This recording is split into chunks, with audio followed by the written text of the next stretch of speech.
As the world mourns Pope Francis, history's most secretive transfer of power begins.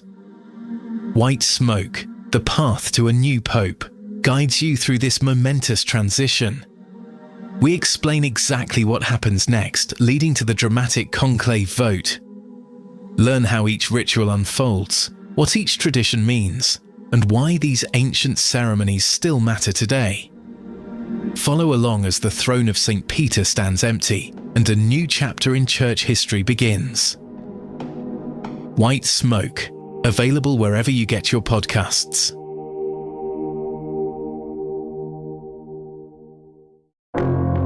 Hey folks, Garrett Fisher here. I need to tell you about this absolutely mind-blowing podcast, Acting President, that's been keeping me up at night. It's about James Bennett, a former governor starring in a hit Sunday night TV show about overthrowing the government, and then his actual former chief of staff approaches him to do it for real. The line between fiction and reality completely disappears when these course correction rallies start popping up everywhere. Is it brilliant marketing or something more sinister?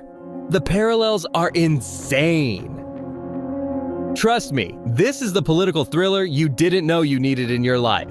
Acting President, available now wherever you find podcasts.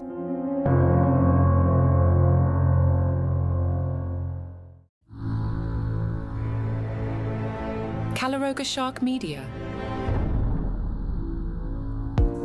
Hey there, I'm Johnny Mac with 5 good news stories. Good news for a brown bear. The brown bear, Boey, is said to be the first brown bear to undergo brain surgery. Boey the bear underwent brain surgery for fluid in the brain back in October, just before going into hibernation for the winter. Vets said at the time they wouldn't be sure if the surgery worked or not until the spring. Well, spring is here now. Boey woke up and seems to have made a full recovery. A zookeeper posted to social media and told us, "What a remarkable transformation we have seen in this young bear. He's active, he's playful, he's exactly the same bear that he started last year out as, so a real achievement in terms of the operation's success so far." It's like he's forgotten that he's had the operation. I don't think anyone's told him, and he's charging around being the young, lovable bear that everybody knows and loves, and it's fantastic to see. Congratulations, Boey the bear, and to the bear surgeons, and the medical team, and the zookeepers. Meanwhile, at the new zoo and adventure park in Green Bay, they captured one of the 2 escaped otters. The otters had escaped during a snowstorm. They got a lot of snow on March 20th. Ophelia and Louie escaped. A local trap company has captured Ophelia. On social media, the zoo said a full veterinary exam revealed that she's in perfect health. She's been returned to the regular otter habitat, but may not always be visible to guests. You see, Ophelia is a little shy and enjoys tucking into things to take naps throughout the day. So do I. Boy, you put me in the comfy chair in front of the TV on the weekends, forget it. 100% chance I nap. The zoo tells us this is otter breeding season, and we expect that as a male otter, Louie is likely ranging a bit further from home than Ophelia did. That's code. I know what you're saying there, zoo, but it's still likely that he's not all that far away. In Kentucky, a woman received mail from her lifelong friend on her birthday. She opened it. It was the same birthday card the women have been sending to one another for 81 years. Happy birthday, Pat, who turned 95. The tradition began on Pat's 14th birthday in Indianapolis when her friend Mary gave her a birthday card. Pat told the local TV, "We never said we're going to do this. At least I don't remember ever saying that. It just happened." They earned one of those Guinness records in their 60th year for the longest greetings card exchanged. She says, "I think my children came up with the idea that this card had been going back and forth for so many years." She explains she plans to keep the tradition going by sending Mary the card in May. It's unclear to me how old Mary is. Happy birthday, everybody. Speaking of those Guinness records, a group of Georgia men broke the record for playing a continuous basketball game, 121 hours, 3 minutes. The men represented the organization Men Opposing Sex Trafficking. They completed their game at 10 a.m. on a Friday. 23 players played, ages 17 to 64. The men were required to remain inside the gym for the duration of the attempt, even while taking breaks. The final score, 13,096 to 12,972. White Smoke. The path to a new pope explores humanity's most elaborate and secretive transfer of power, a process now unfolding following the death of Pope Francis. This series reveals the hidden rituals, ancient traditions, and behind-the-scenes drama of papal transition.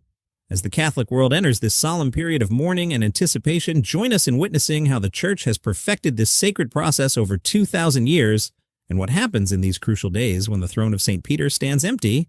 White Smoke brings listeners inside the conclave that will determine who will succeed Pope Francis and lead the Church into its next chapter. White Smoke, wherever you get your podcasts. You can get this podcast completely ad-free right now. If you're on Apple, just click the banner that says Uninterrupted Listening, and you'll get your first month free. If you use Spotify or other podcast players, go to caloroga.com/plus. It's just $5 a month, and you'll get access to over 20 premium shows with no interruptions. Binge listen to new series like the political thriller Acting President, Signal Lost, where military secrets land on the wrong phone, and Pager Protocol, the thriller about exploding pagers in the wrong hands. Plus, enjoy daily shows like Palace Intrigue about the royal family, daily comedy news, and 5 daily trivia questions to test your knowledge, and White Smoke, taking you behind the scenes at what's happening right now at the Vatican. You also get all our hot shows like 5 good news stories. Enjoy your favorite content without any ad breaks. Remember, Apple users click the uninterrupted listening banner for your free first month, and everyone else head to caloroga.com/plus. Get ad-free listening today.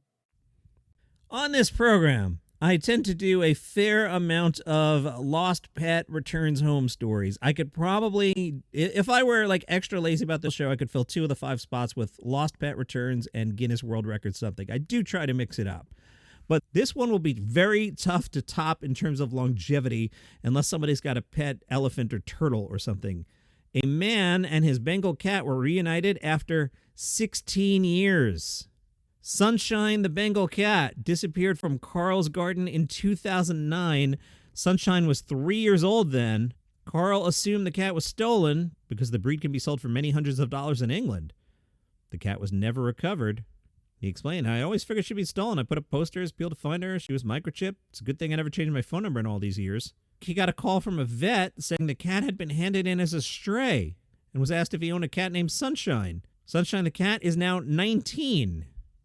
Carl says, I don't think she's been a stray all this time, maybe just the last few months. When I picked her up at the vet, she was underweight, her claws hadn't been clipped, and she had bad kidneys. Since she's been home, Sunshine has some medication to perk her up a little bit. She's looking a bit better. I was so surprised. I was overwhelmed, really, as I didn't expect to see her again, especially after all this time. She's 19 and a half years old, which is 92 in cat years. She might not be with us for very long, but at least she gets a nice retirement. Good luck to you. I hope she gets a nice, long retirement. And what a nice story there. Those are your 5 good news stories for today. You have an awesome day.